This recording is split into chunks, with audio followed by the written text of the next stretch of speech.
ഇന്ന് ശനിയാഴ്ച കാരണം കുറച്ച് നേരം വൈകിട്ടായിട്ടാ. എനിക്ക് നേരെ പോയി ബ്രൂണാനെയും കൊണ്ട് കുറച്ച് നേരം പറമ്പിക്കൂടെയൊക്കെ നടന്ന് നേരെ കത്തിക്ക് ചെന്നപ്പോണ്ടല്ലോ കെട്ടി അവിടെ എട്ടിൻ്റെ പണി വാങ്ങിച്ചേക്ക ബീഫേ, നുറുക്കാത്ത ബീഫ്. എനിക്ക് ഈ ബീഫ് നുറുക്കാന്ന് പറഞ്ഞാൽ ഭയങ്കര ബുദ്ധിമുട്ടുള്ള പണിയാണ്, കുറേ ടൈം എടുക്കും. ഞാൻ അങ്ങനെ നേരെ മുറ്റത്തേക്ക് അമ്മിത്തറയുണ്ട്, അമ്മിത്തറയുടെ അവിടെ കൊണ്ടുവച്ചിട്ട് ഇതേ ഇങ്ങനെ ആയം പടി നുറുക്കട്ടെ എന്നിട്ട് ഒരു 1.5 മണിക്കൂർ എടുത്തിട്ടാണ് കുറച്ച് ബീഫ് ഞാൻ നുറുക്കിയത്.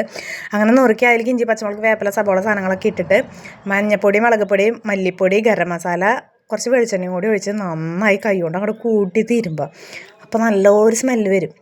അത് കഴിഞ്ഞിട്ട് അടപ്പത്ത് വെക്കാമെന്ന് വിചാരിച്ചിട്ടാണ് ഞാൻ ചട്ടിയിൽ ഇതൊക്കെ സെറ്റാക്കിയേക്കണം. ഗ്യാസ് നമുക്ക് പണി തന്നുകൊണ്ടിരിക്കുകയാണല്ലോ. അങ്ങനെ നേരെ അടപ്പത്ത് കൊണ്ട് വെച്ച് തീ കത്തിച്ച് അടപ്പത്ത് വെച്ചതിന് ശേഷമാണ് ഞാൻ ആലോചിച്ചത് ഉപ്പിട്ടില്ലല്ലോ എന്ന്. അങ്ങനെ പിന്നെ ആദ്യം പോയി ഉപ്പിട്ടു. അപ്പോൾ ഉപ്പിടാൻ മറക്കണ്ട. നമ്മളിപ്പോൾ മുറ്റത്താണ് അടുപ്പ് കത്തിച്ചേക്കണത് കേട്ടോ. നമുക്ക് കുഞ്ഞടക്കളയിൽ അടുപ്പുണ്ട്, പക്ഷേ പുകയില്ലാത്ത അടുപ്പായ കാരണം പുക വരണ അടുപ്പായ കാരണം പുകയില്ലാത്ത അടുപ്പല്ല. അത് കാരണം എപ്പോഴും നല്ല പുകയാണ് കത്തിക്ക് വരുന്നത്. അപ്പോൾ വരാന്തയിലൊക്കെ കരി പിടിക്കുന്ന കാരണം നമ്മൾ പുറത്താണ് തീ കത്തിച്ചേക്കണത്.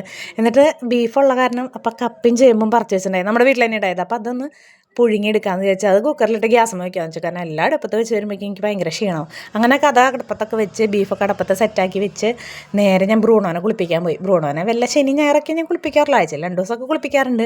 കുളിപ്പിച്ച് നേരത്തെ തറയിൽ കൊണ്ട് കെട്ടിയതാണ്. അവിടെ കിടന്ന് ഉരുണ്ട് മറിഞ്ഞത്. ഇപ്പം അതിൻ്റെ കോലം കണ്ട അമ്മേ ദേ അതിൻ്റെ കോലം നോക്കിയെന്ന് പറഞ്ഞിട്ട് മോൻ വിളിച്ചപ്പോഴാണ് പോയി നോക്കിയത്.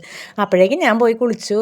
നേരെ കപ്പയും ചേമ്പും കൂടി പുഴുങ്ങിയതും കുറച്ച് ബീഫും സെറ്റായിട്ടുണ്ടായിരുന്നു. അപ്പോഴേക്കും അപ്പം ബീഫ് കറിയും കൂടി കഴിക്കാമെന്ന് വെച്ച് വിശന്ന് ദൈവമേ, വിശപ്പെന്ന് പറഞ്ഞാൽ അജാതി വിശപ്പായിരുന്നു. ക്ഷമയുണ്ടായില്ല, ചൂട് കാരണം വായും പൊള്ളി, എന്നാലും അടിപൊളിയായിരുന്നു. അതൊരു കഷ്ണം വായിൽ വെച്ചപ്പോൾ ഉണ്ടായ സന്തോഷം ഉണ്ടല്ലോ. വിശന്നിട്ട് കാലത്തൊന്നും കഴിച്ചിട്ടുണ്ടായില്ല.